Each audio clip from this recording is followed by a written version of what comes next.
నేను సంస్కరణలు తీసుకొస్తాను, సోలార్ ఎనర్జీని తీసుకొచ్చింది నేనే, కరెంటుని అసలు కనిపెట్టింది కూడా నేనే అనే విధంగా వివిధ సందర్భాల్లో ఎన్నికల ముందు అనేక వాగ్దానాలు చేశారు. వాగ్దానాలు చేసిన తర్వాత చంద్రబాబు నాయుడు గారి గురించి ప్రజలకు తెలియనిందేం కాదు. అయినప్పటికీ కూడా ఏమో గతంలో చంద్రబాబు నాయుడు గారు ఏదైతే విద్యుత్ రంగంలో ఆయన గురించి చెప్పాలంటే తుపాకీ కాల్పులు, గుర్రాలతో తొక్కించడం, బషీరాబాదు కాల్పుల ఘటన, ఇవన్నీ కూడా చంద్రబాబు నాయుడు గారి హయాంలోనే జరిగినాయి. అయినప్పటికీ కూడా మాకు చంద్రబాబు నాయుడు ఏదో విద్యుత్ సంస్కరణలు చేస్తారని కొంతమంది నమ్మారు. కానీ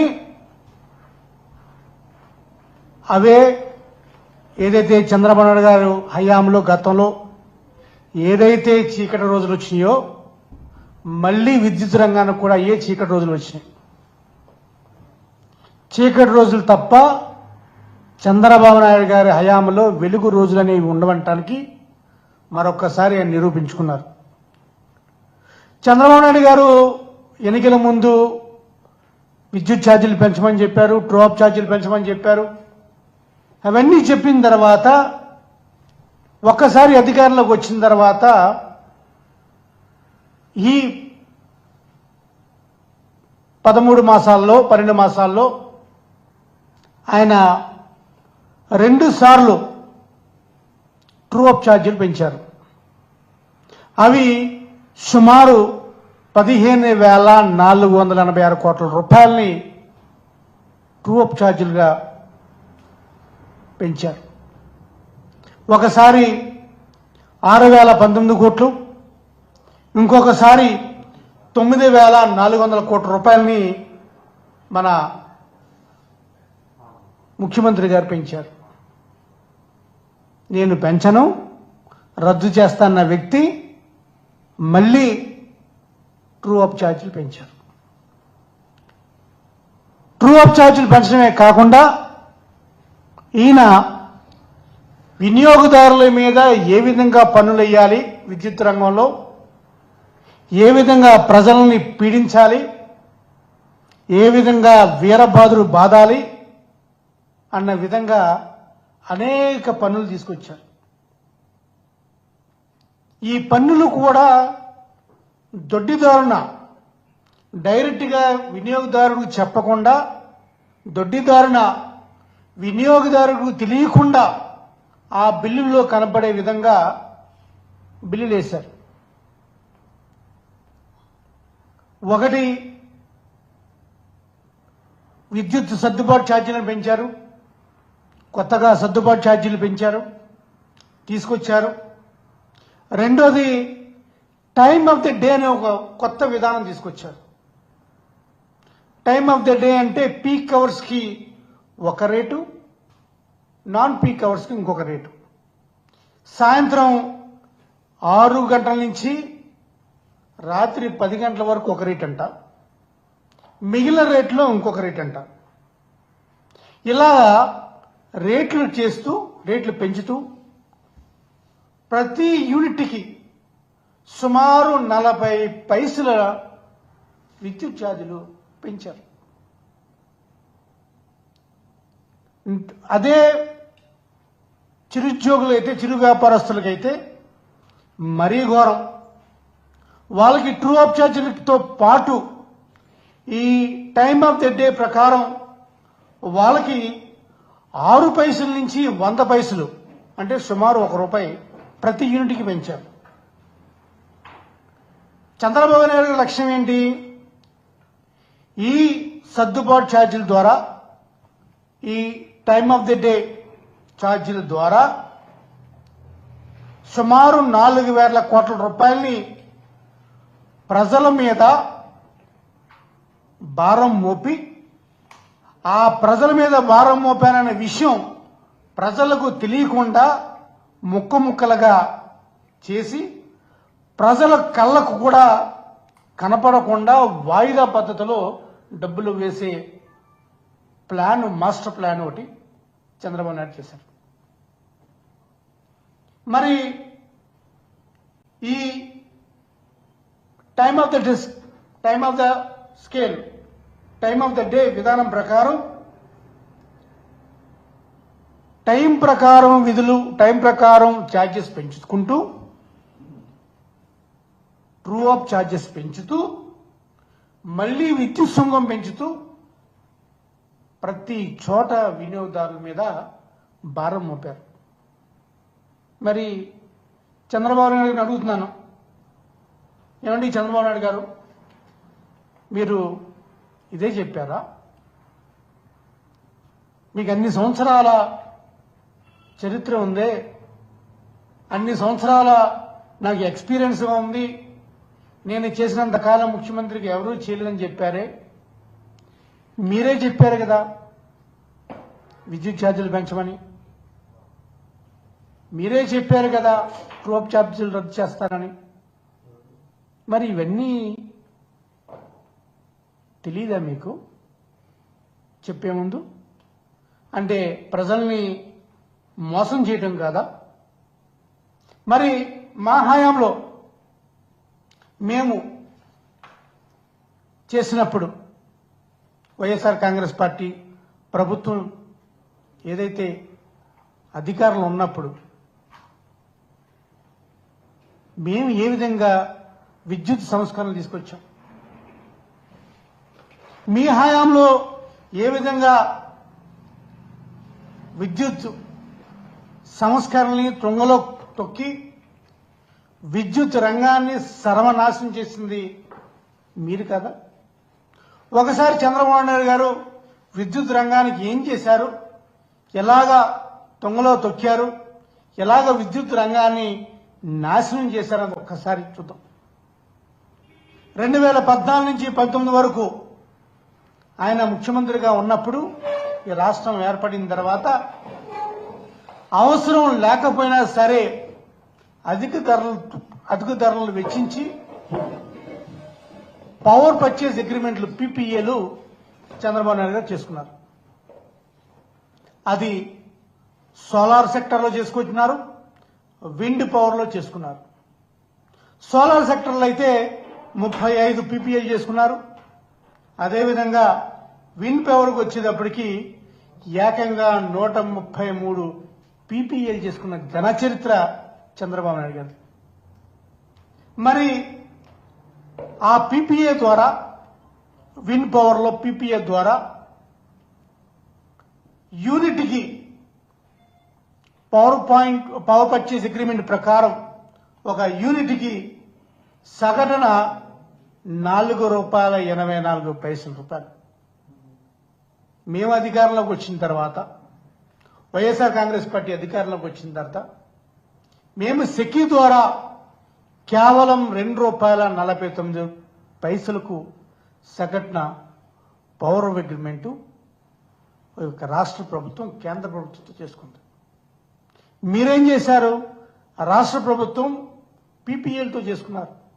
మేము రాష్ట్ర ప్రభుత్వం గవర్నమెంట్ ఆఫ్ ఇండియా తోటి కేవలం ₹2.49 మాత్రమే సెకీ అగ్రిమెంట్ చేసుకున్నాం. మరి సగటున మీరు 3,500 మెగావాట్స్కి అంటే 900 యూనిట్లు అవుతుంది. 900 యూనిట్లకి రాష్ట్రం ప్రభుత్వం అంటే మీరు ₹4.84 మీరు చూస్తే, మాది ₹2.49 మా గవర్నమెంట్లో చూస్తే, మీరు ఆ టైంలో రాష్ట్ర ప్రభుత్వం అదనంగా చెల్లించింది ఎంతయ్యా అంటే ₹2.35 అదనంగా చెల్లించారు. అంటే ఏటా 2,000 కోట్ల రూపాయల భారాన్ని రాష్ట్ర ప్రభుత్వం భరించింది.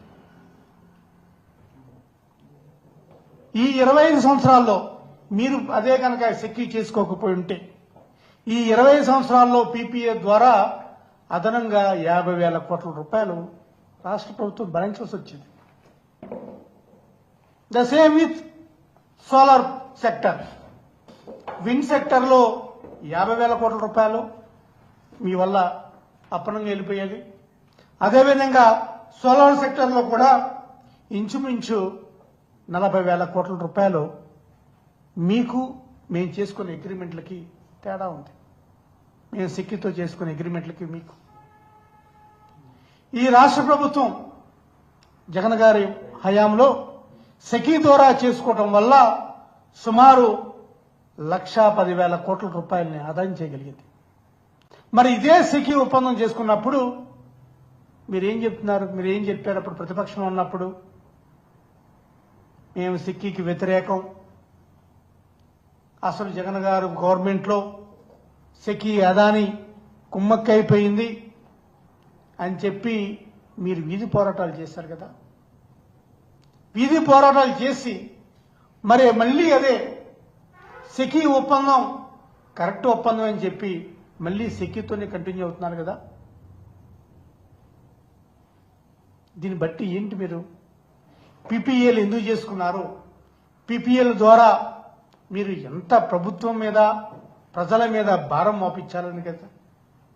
ఇక మీ ఛార్జీల విషయంకి వస్తే ఏ విధంగా ట్రూ అప్ ఛార్జీలు కావచ్చు, ఏ విధంగా విద్యుత్ సుంకం కావచ్చు, ఇవన్నీ కూడా మీ హయాంలో మీరు 2014 నుంచి 19 అప్పటి నుంచి కూడా ప్రజల మీద భారం మోపితే వైఎస్ఆర్ కాంగ్రెస్ పార్టీ హయాంలో ప్రజల మీద భారం పెట్టకుండా మంచి పరిపాలన తీసుకొచ్చింది వైఎస్ఆర్ కాంగ్రెస్ పార్టీ ప్రభుత్వం కాదా?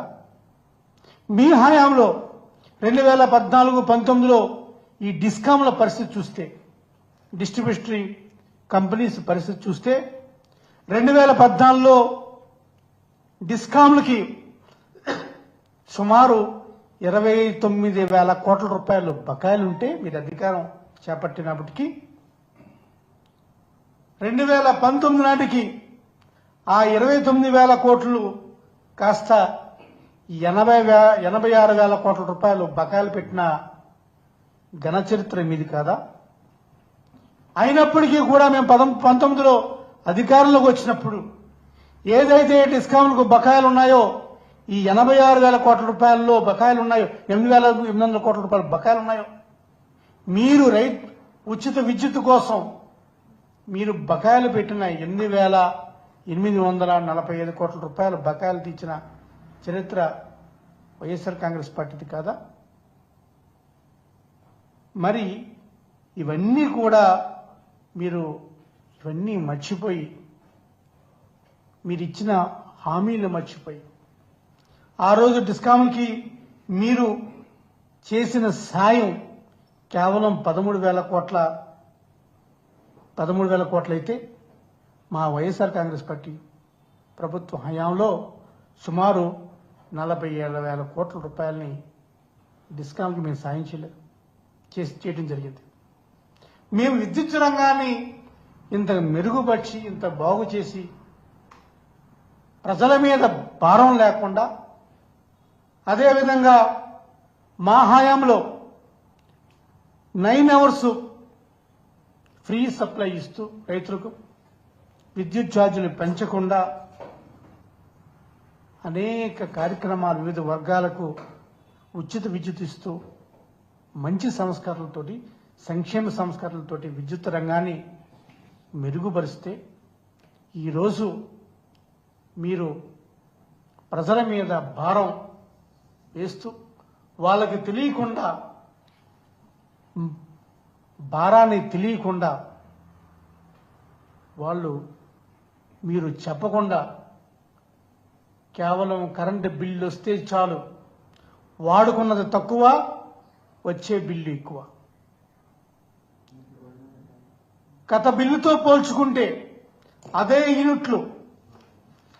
యూనిట్స్ 2024 ముందు ఏ యూనిట్స్ అయితే కన్జ్యూమ్ చేశారో ఆ కన్జ్యూమ్ చేసిన యూనిట్స్కి ప్రైసులకి ఇప్పుడు మీరు అధికారంలోకి వచ్చిన తర్వాత మీరు వేసే కన్జ్యూమ్స్కి, యూనిట్ ఛార్జెస్కి ఎంత వ్యత్యాసం ఉందో ఒకసారి ప్రజలంతా గమనించాలి అని కోరుకుంటూ మీ ప్రభుత్వం వచ్చిన తర్వాత, వైఎస్ఆర్ కాంగ్రెస్ పార్టీ ప్రభుత్వం వచ్చిన తర్వాత ఒక్క విద్యుత్ రంగమే కాదు, అన్ని రంగాల్లో కూడా ఫీజులు పెరిగినాయి.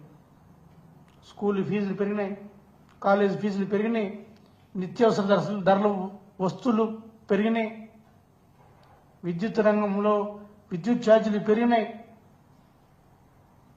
నిజమైన బాధుడు ఎవరున్నారంటే అది చంద్రబాబు నాయుడు. మీరు వేసే బాధుడికి, మీరు వేసే అదనపు ఛార్జీలకి తప్పకుండా ప్రజలు ప్రతిఘటిస్తారు. ఇప్పటికైనా మీరు ఏదైతే హామీ ఇచ్చారో ఆ హామీ మీద నిలబడండి. కేవలం ఓట్ల దండు కోసం అధికారంలోకి వస్తే చాలు, ప్రజలకు ఏ మాయ మాటలు చెప్పినా పర్లేదు, ప్రజలు నమ్ముతారు, ప్రజలు ఏం పట్టించుకోరు అనుకోవడం పొరపాటు. మీరు ఏదైతే చెప్పారో ఇప్పటికైనా సరే ఈ 15,000 కోట్ల రూపాయలని ఏదైతే ట్రూ అప్ ఛార్జెస్ కింద వేశారో అది ప్రభుత్వమే భరించేలాగా, వినియోగదారుల మీద నెత్తి మీద పెట్టకుండా ఇకనైనా చేయాలని చెప్పి ప్రభుత్వానికి హితవు పలుకుతూ అదేవిధంగా ప్రభుత్వాన్ని హెచ్చరించడం జరుగుతుంది. తప్పకుండా వైఎస్ఆర్ కాంగ్రెస్ పార్టీ తరఫున విద్యుత్ రంగంలో మీరు ఏ విధమైన సరే ఇక నుంచి ఏ విధమైన అదనపు ఛార్జెస్ వేసిన వైఎస్ఆర్ కాంగ్రెస్ పార్టీ పోరాటం చేస్తుందని చెప్పి అందరి ముందు తెలియజేయడం జరుగుతుంది. Thank you.